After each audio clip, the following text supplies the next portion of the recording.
Steam bun for breakfast. Yan.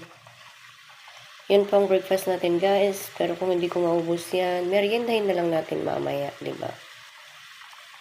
Yan. May steam oven dito. Kaso lang, pindot ako ng pindot, hindi naman siya nag-play. Kaya, para-paraan si Inday. Ayan. Nag-steam siya ng ganito. May steam oven dito. Hindi nga lang nagana nung umalis si ate. Ewan ko ba. Tadaan! Maya-maya pa ito konti kasi naka-freeze to eh. Galing sa freezer. Kaya ayan. Dapat 20 minutes ang ating pag-steam.